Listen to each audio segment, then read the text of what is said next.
The Great Hall of the Galactic Council was the largest structure ever built by intelligent beings. Its walls stretched so high that clouds formed near the ceiling. Light came from floating crystals that had burned for 10,000 years without rest. 12 massive thrones sat in a circle, each one carved from stone taken from the homeworld of each ruling species. Ambassador Elena Vasquez stood in the center of this circle. She was a small woman with gray hair and kind eyes. She had spent 30 years working toward this moment. Behind her stood a delegation of 20 humans, all wearing their finest clothes, all carrying hope in their hearts. "Honored council members," Elena said, her voice steady and clear. "Humanity comes before you today with humble gratitude. For 50 years, you have watched us. You have tested us. You have guided us. We believe we have proven ourselves worthy of full membership in this great union of species." The council members looked down at her from their thrones.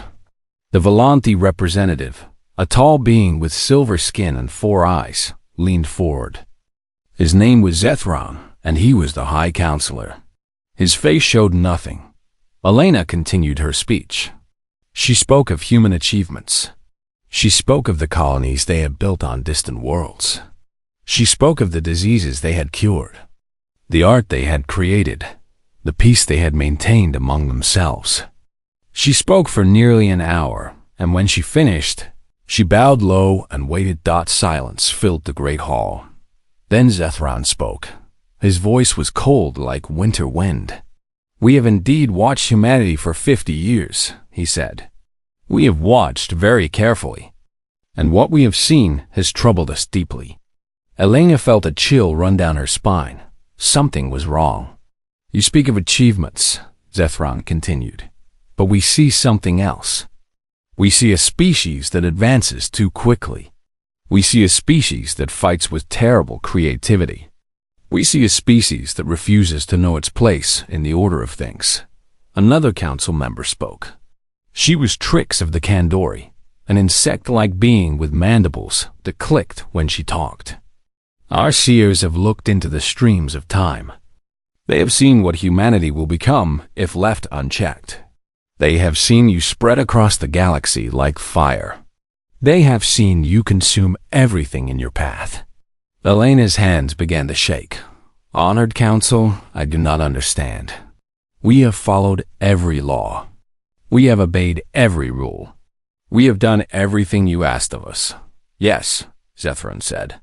"And that is precisely what makes you so dangerous. You learn, you adapt, you overcome. These are not the traits of a species that can be controlled." He raised one long silver hand. "The council has voted. The decision is unanimous. Humanity will not receive membership. Instead, humanity will receive containment."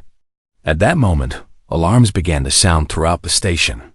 Elena turned to look at the great windows that lined the hall. Her blood turned to ice ships. Thousands upon thousands of ships. They filled the space outside like a swarm of angry insects. They were warships from every council species, and they were all pointing their weapons at the human delegation. "What is this?" Elena demanded, her voice rising. "What are you doing?" "We are ensuring our survival," Zethron said simply. "Your colonies are being destroyed as we speak. Your homeworld is being surrounded. Your species will be returned to Earth and kept there forever. You will be allowed to live, but you will never again reach for the stars." Elena's communicator buzzed with desperate messages. Colony after colony was reporting attacks. Ships were dying. Cities were burning. Billions of people were screaming for help that would never come. She fell to her knees. Tears ran down her face. "Why?" She whispered. "We trusted you. We admired you. We only wanted to stand beside you as equals." "That was your mistake," said the Esheriks of the Kandori. "There are no equals. There are only those who rule and those who serve. Humanity refused to serve. Now humanity will be caged." The guards came forward to seize the human delegation. Elena's people were dragged away one by one. Some fought, some screamed, some simply wept. But none of them escaped. Elena was the last one taken. As the guards grabbed her arms, she looked up at Zethron with eyes that no longer held tears. The sadness was gone. In its place was something else, something cold, something patient. "You have made a terrible mistake," she said quietly. "You think you know what humanity is capable of. You have no idea." Zethron laughed. It was a dry, hollow sound, bold words from a prisoner. "Your species will wither and die on that little blue world.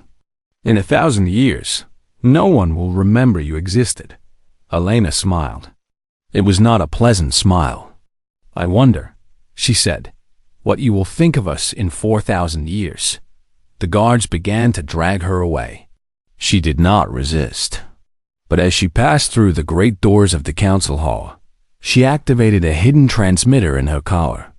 Her words went out to every human ship, every human colony, every human ear that still lived.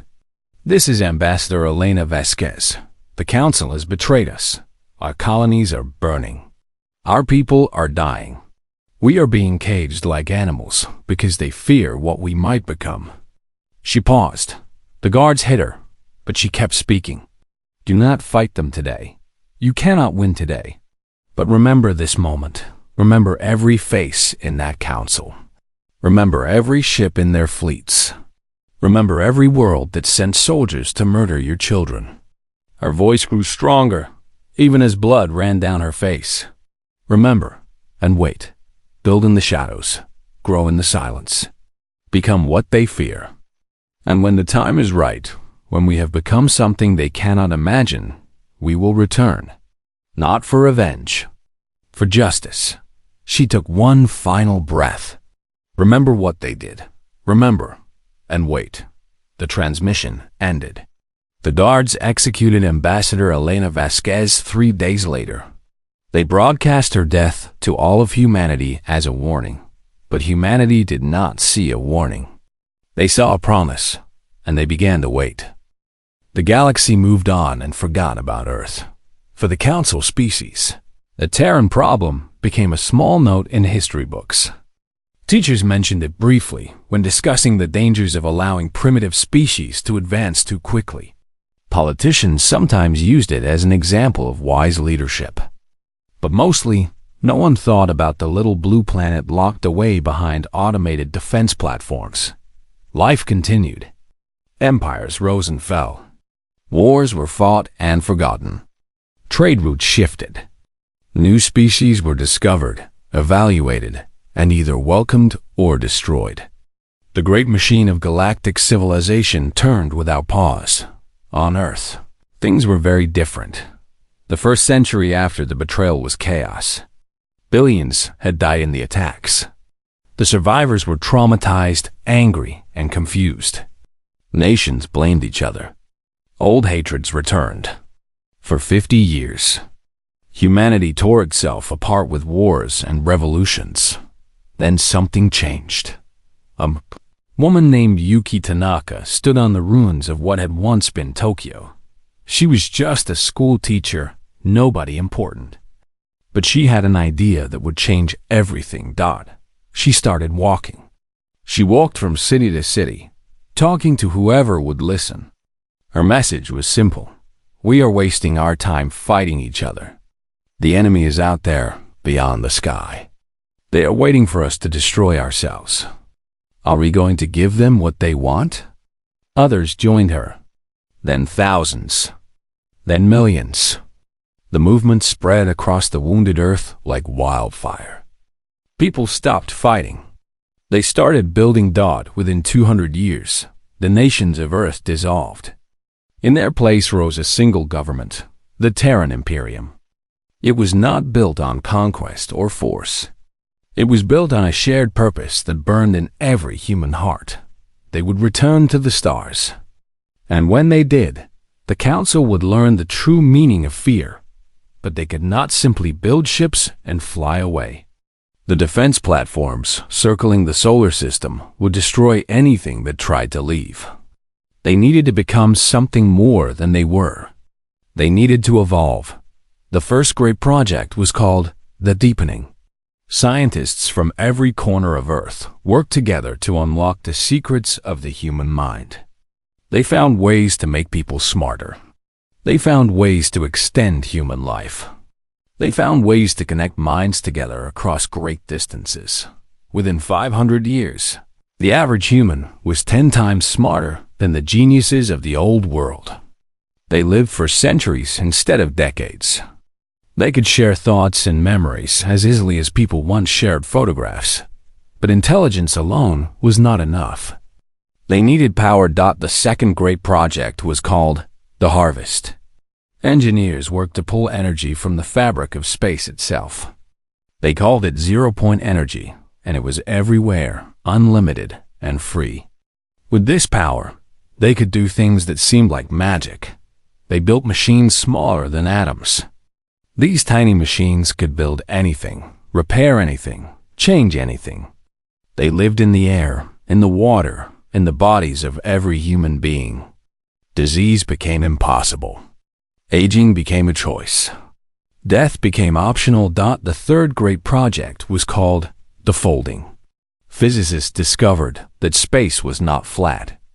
It could be bent, twisted, and folded like paper. They learned to create pockets of folded space where entire fleets could be hidden.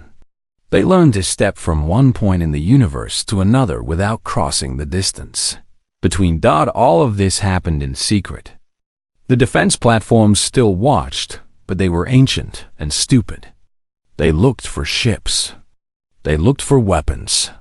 They did not look for atomic-sized probes that slipped past them like ghosts. These probes spread across the galaxy. They watched everything. They recorded everything. They mapped every world, every fleet, every council meeting. They sent information back to Earth at speeds faster than light. The humans learned everything about their enemies. They learned about their weaknesses, their fears, their routines. They learned about the younger species who served the council in fear. They learned about the prophecy that had doomed them, the Volanthi vision that said humanity would one day eclipse all others. And they smiled, because they understood now. The council had not attacked them out of hatred. The council had attacked them out of fear. Fear of what humanity might become. So humanity decided to become exactly what the council feared. Generations passed. The original survivors died, but their memories lived on, passed from mind to mind like precious treasures. No one forgot the faces of the council. No one forgot the burning colonies. No one forgot Ambassador Vasquez and her final words. The Imperium built weapons that could tear holes in reality. They built ships that existed in multiple dimensions at once. They built soldiers who could think 1,000 thoughts in the time it took a normal being to blink. They built all of this in hidden spaces that no scanner could detect, and still they waited. Centuries turned into millennia. The council grew lazy and complacent. Their technology advanced slowly, as it always had.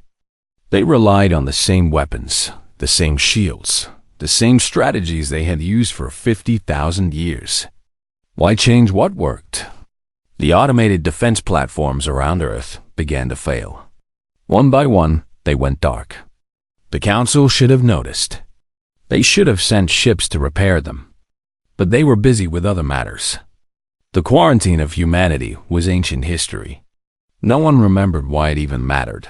When the last platform died, no alarms sounded in any council chamber. On Earth, a message passed from mind to mind, traveling through the thoughts of every human being on the planet.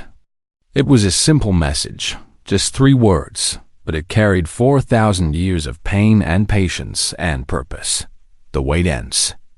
In hidden dimensions, ships began to move. Weapons began to charge. Soldiers opened their eyes and stretched muscles that had not moved in centuries. Humanity was ready. The council did not know it yet, but their time of judgment had finally come. They had caged a species and waited for it to die. Instead, that species had transformed into something beyond their worst nightmares, and now it was returning home to the stars. High Counselor Jethron was eating his morning meal when his assistant rushed into the room. The young Volanthi was shaking so badly that his silver skin had turned pale gray. "What is it?" Jethron asked with annoyance. He was 700 years old and had led the council for 3 centuries. He did not like interruptions. "Strange readings, High Counselor. Energy signatures appearing in multiple systems. Our scientists cannot explain them." Jethron waved a hand. "Send a patrol to investigate. Do not bother me with such small matters." But the small matter quickly became something much larger. Within an hour, the strange readings had multiplied. They appeared in 100 systems, then 1,000, then 10,000. Every monitoring station in the galaxy was screaming with alerts. Something was happening. Something big. Jethron rushed to the council chamber. The other 11 members were already there, their faces showing confusion and fear. On the great display screen in the center of the room, dots of light were appearing across the galactic map like stars being born. "What is this?" demanded Tahirix of the Kandori. Her mandibles clicked nervously. "Are we under attack? By whom?" "Unknown," said the Dreth representative, a massive creature covered in thick scales. "The energy signatures match nothing in our database. The readings suggest ships, but the power levels are impossible. Each vessel appears to output more energy than our entire combined fleet." "That cannot be right," Jethron said. "Check your instruments." "We have checked them 17 times, High Counselor. The readings are accurate." Before anyone could respond, every screen in the chamber went dark. Then they flickered back to life, showing something that made Jethron's 4 hearts stop beating. A face. A human face. The woman appeared ancient, yet somehow ageless. Her skin was lined with centuries of wisdom. Her eyes were deep and calm like oceans. Her hair was white as snow, but her voice was strong and clear. "Greetings, Galactic Council," she said. She spoke in perfect Volanthi, without accent or error. "My name is Maya Chun, Supreme Executor of the Terran Imperium. You may not remember us. Allow me to refresh your memory." The screen split to show old footage. Jethron recognized it immediately. It was the recording of Ambassador Vasquez's final speech, 4,000 years ago. Remember what they did. Remember, and wait. The footage ended. Maya Chun's face filled the screen again. "We remembered," she said. "We waited. And now we have returned." Jethron found his voice. "This is impossible." The humans were contained. They had no ships, no technology. They should have died out centuries ago. "Yes," Maya said. "That is what you hoped. That is what you expected. But you made one critical mistake, High Counselor. You underestimated us." The screen changed again to show the galactic map. Thousands of new dots were appearing every second. Blue dots. Human dots. At this moment, our fleets are emerging in every sector of the galaxy. We have been preparing for this day for 4,000 years. We have watched you. We have studied you. We know every weakness in your defenses, every flaw in your ships, every secret in your councils. Trex slammed her clawed hand on her throne. "You are bluffing. No species could hide such power for so long. We would have detected something." Maya smiled. It was a patient smile, the smile of a teacher dealing with a slow student. "You did not detect us because we did not exist in your dimension. We built our civilization in folded space, in pockets of reality invisible to your primitive scanners. We are not bluffing, Counselor Trix. We are simply beyond your comprehension." The Dreth representative stood up, his scales bristling with anger. "Enough talk. All ships, attack." Destroy these humans before they can. His words cut off as every Council warship in the galaxy reported the same thing. Their weapons were offline. Their shields were down. Their engines were dead. Somehow, impossibly, human vessels had appeared beside each Council ship and disabled them without firing a single shot. Your fleet is no longer a factor, Maya said calmly. But do not worry. We did not come here to destroy you. Death is too quick, too merciful. We came here for something more appropriate. Zethran's hands were shaking. What do you want? Justice, Maya said. 4,000 years ago, you murdered 17 billion humans. You burned 43 colonies. You imprisoned our entire species on a single world and waited for us to die. You did all of this because you were afraid of what we might become. She leaned forward, and her eyes seemed to burn with cold fire. Let me show you what we became. The screen filled with images. Human cities that floated among the stars. Human ships that moved through dimensions like fish through water. Human soldiers who could think faster than light. Human children who were born knowing more than Council scientists learned in lifetimes.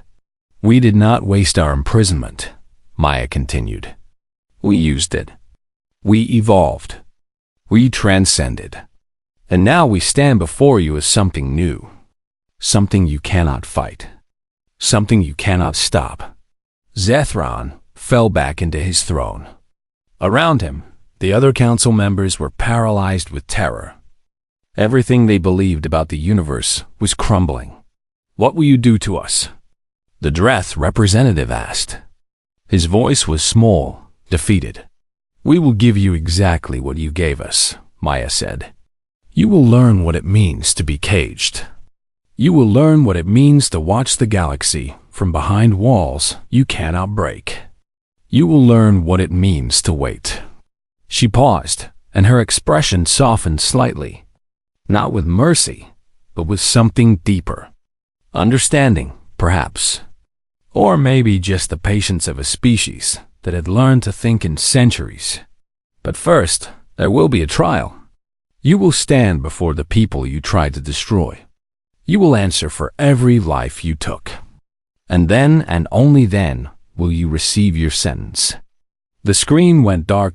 In the Council chamber, 12 of the most powerful beings in the galaxy sat in complete silence. For the first time in 50,000 years, they understood what it meant to be helpless. The humans had returned, and they had brought judgment with them. The trial was held on Earth itself, in a great arena built on the exact spot where Ambassador Vasquez had been executed 4,000 years ago. Billions of humans attended in person. Trillions more watched through the shared consciousness that connected all of humanity. The 12 Council members stood in the center of the arena. They were held in stasis fields that kept them frozen but aware. They could see everything. They could hear everything. But they could not move, could not speak, could not even blink without permission. Supreme Executor Maya Chun stood before them. Beside her were the other members of the Tribunal of Remembrance, 7 humans chosen to represent the generations lost to Council cruelty. This trial will be fair, Maya announced to the gathered crowd. Unlike the judgment that was passed on us 4,000 years ago, the accused will be allowed to speak in their defense. They will be allowed to explain their actions. They will be given every opportunity to justify what they did. She turned to face the frozen Council members. When I release your voices, you may speak. I suggest you use your words wisely.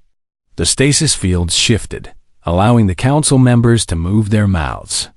Zethran was the first to speak. You cannot do this, he said. His voice was weak, scared. We are the Galactic Council. We have ruled these stars for 50,000 years. We have treaties. We have laws. You cannot simply... You had no treaties with us, Maya interrupted calmly. You gave us no laws to protect us. You offered us membership and then tried to destroy us. Do not speak to me of rules you never intended to follow. Treks of the Kandori tried a different approach. We were afraid, she admitted. Our seers showed us the future. They showed us humanity spreading across the galaxy, consuming everything. We acted to protect ourselves and all other species. The prophecy. Maya nodded slowly. Yes, we know about the prophecy. We have studied it carefully. Would you like to know what it actually said? The council members exchanged confused looks. Maya raised her hand, and a hologram appeared in the air. It showed the original Velanti prophecy scrolls, translated into every language. The prophecy said that humanity would one day eclipse all other species. It said we would spread across the galaxy. It said we would change everything. She paused. It said nothing about destruction. It said nothing about war. It said nothing about conquest. She let that sink in. Your seers saw a future where humanity became great. You assumed that greatness meant danger. You assumed we would do to you what you would have done to us. But you were wrong. We never wanted to destroy anyone. We only wanted to stand beside you as equals. Then why are we here? The Dreth representative demanded. If you are so peaceful, so noble, why are you putting us on trial? Maya's expression hardened. Because you murdered 17 billion of our people. Because you burned our children in their beds. Because you imprisoned our species and waited for us to die. Being peaceful does not mean accepting evil without response. It means responding to evil with justice instead of blind revenge. The trial continued for 3 days. Every crime was presented in detail. Every death was named. Images of burning colonies filled the arena. Recordings of screaming children echoed through the crowd. The full horror of what the council had done was shown without mercy. The council members tried many defenses. They blamed each other. They blamed their predecessors. They blamed the prophecy. They claimed they had only been following orders, only protecting their people, only doing what they thought was right. None of it mattered. On the 4th day, Maya-chan rose to deliver the verdict. We have heard your defenses, she said. We have considered your explanations. We have weighed your crimes against your excuses. And we have reached a decision. The arena fell silent. Billions of hearts beat as one, waiting. You will not be executed, Maya said. Death is too quick. It does not teach. It does not balance the scales. Instead, you will receive the same punishment you gave to us. She pointed at each council member in turn. Your species will be confined to your homeworlds. Your space fleets will be dismantled. Your colonies will be returned to the younger species you have oppressed for so long. You will be given basic technology, enough to survive, nothing more. You will be placed behind barriers you cannot break. Zethron's face twisted with horror. For how long? Maya smiled, but there was no joy in it. 4,000 years. 1 year for every year you stole from us. 1 year for every year our ancestors spent trapped on Earth, watching the stars they could not reach. That is monstrous. Trick screamed. Our civilizations will collapse. Our cultures will be lost. Our cultures were nearly destroyed, Maya replied. Our civilizations were burned to ash. Our children never got to see their first sunset on a new world. You will survive this punishment. That is more than you offered us. The Dreth representative struggled against his stasis field. And what happens after 4,000 years? Will you release us? That will be for future generations to decide, Maya said. Perhaps they will show you the mercy you never showed us. Perhaps they will not. Either way, you will have 4,000 years to think about what you did. She turned to address the crowd. This punishment is not about revenge. Revenge is passion, and passion fades. This is about justice, and justice must be proportional. They caged us, so they will be caged. They watched us suffer, so they will suffer while we watch. They denied us the stars, so the stars will be denied to them. She raised her hand, and the stasis fields expanded, preparing to transport the council members back to their homeworlds for imprisonment. But let me be clear, Maya continued. This is not who we are. This is not who we want to be. After today, we will put away our anger. We will heal our wounds. We will turn our attention to building, not destroying. She looked at the council members one last time. You feared what humanity would become. Now, you know, we have become something beyond your imagination. But we have also become something you never expected. She paused. We have become merciful, even to those who showed us none. The stasis fields flashed, and the council members vanished, transported to prisons on their own worlds. The trial was over. Justice had been served, but for humanity, the real work was just beginning. 100 years had passed since the return. The galaxy had changed in ways that no one could have predicted. The old order was gone forever. The council species sat in their cages, watching through barriers they could not break as the universe moved on without them. Their great empires had crumbled. Their proud fleets had become museums. Their loud voices had become whispers that no one heard. But humanity had not filled the empty throne. They had destroyed it instead. In place of the old council, a new system had risen, the Galactic Commonwealth. It was not ruled by any single species or group of species.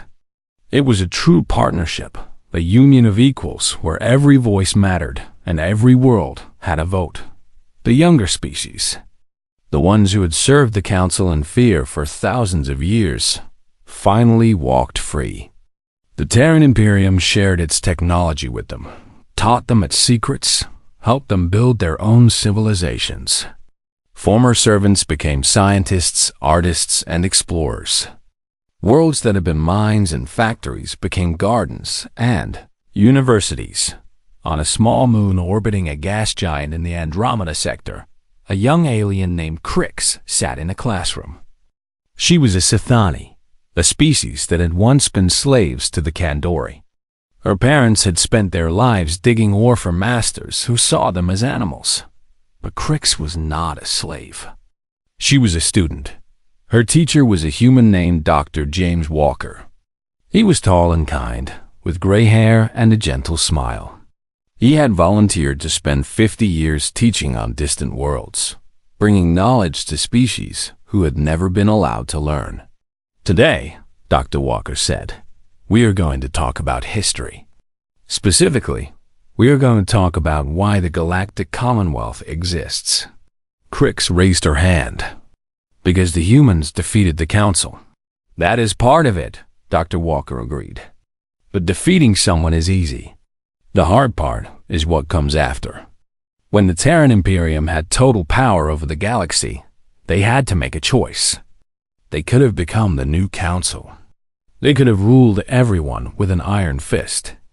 Many species expected exactly that. But they did not, said another student, a furry creature named Brel. No, they did not. Do you know why? The students shook their heads. Dr. Walker smiled. Because they remembered what it felt like to be weak. They remembered what it felt like to be crushed by those who were stronger. They did not want to become the monsters they had fought against. So they chose a different path. He pressed a button and a hologram appeared. It showed the Grand Archive on New Terra, a massive building made of crystallized light. Inside were walls that stretched for kilometers, covered with names. 17 billion names, Dr. Walker said quietly. Every human who died in the betrayal. Every child who never grew up. Every dream that was cut short. The founders of the Commonwealth looked at those names every day. They built the archive to remind themselves and all future generations of the cost of cruelty. Crix stared at the image. 17 billion. She could not even imagine a number so large. The lesson they took from their suffering was not that they should make others suffer, Dr. Walker continued. The lesson was that suffering itself was the enemy. They decided that no species should ever face what humanity faced. That is why they created the Commonwealth. That is why they share their power instead of hoarding it. That is why you are sitting in this classroom instead of digging in a mine. After class, Crix walked to the top of a nearby hill. From there, she could see the night sky, full of stars. Ships moved between those stars now, ships from 100 different species. Trade routes connected worlds that had never known each other existed. Knowledge flowed like water, lifting everyone higher. Her grandmother had died in the mines, worked to death by Kandori overseers. Her mother had been born in chains. But Crix was free. She could become anything she wanted. A scientist, an artist, a leader. The galaxy was open to her in ways her ancestors could never have imagined. And all because a species called humanity had chosen to be better than their enemies. Far across the galaxy, on a planet called New Terra, Supreme Executor Maya-chan was preparing for her final address. She was incredibly old now, even by the standards of immortal humans. She had lived for nearly 5,000 years. She had seen the betrayal, survived the long silence, led the return, and guided the rebuilding. But now it was time for others to take her place. The crowd gathered was enormous. Humans stood beside Sathani, Brell's people beside a dozen other species. They had come to witness the end of an era. Maya stepped up to the podium. Her body was frail, but her eyes still held the fire that had burned for millennia. My friends, she began, I have lived a very long time. I was a child when the council burned our colonies. I was a young woman when we started building in secret. I was middle-aged when we finally returned to the stars. And I have been old for longer than most civilizations exist. She paused, looking out at the mixed crowd of species. When I was young, I was filled with anger. I dreamed of revenge. I imagined the council members suffering as we had suffered. But somewhere along the way, I realized that revenge was not enough.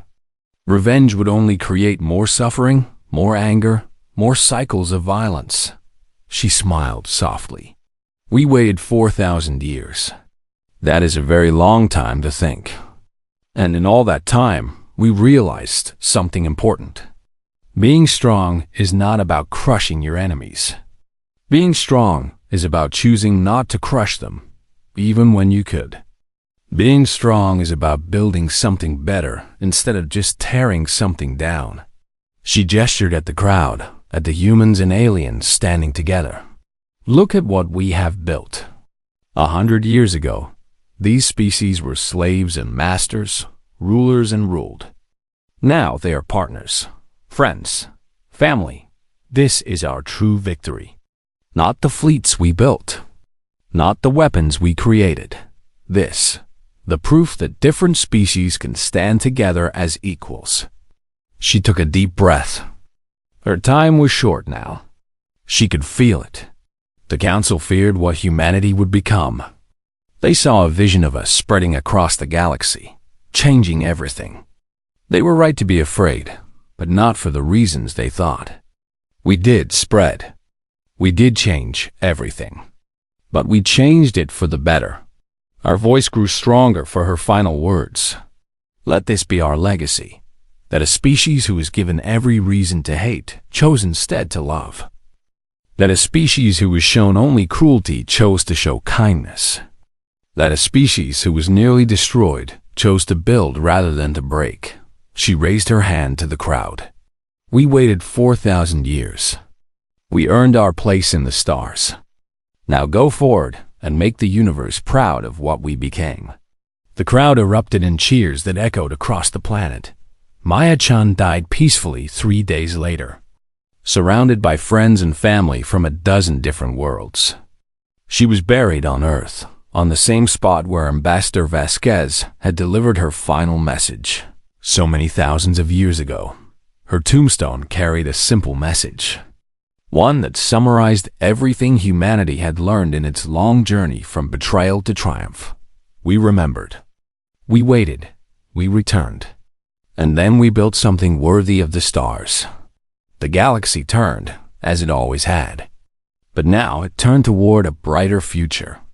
Guided by a species that had transformed tragedy into triumph, pain into purpose, and revenge into hope, humanity had finally found its place among the stars, not as conquerors, not as rulers, but as builders of a better tomorrow.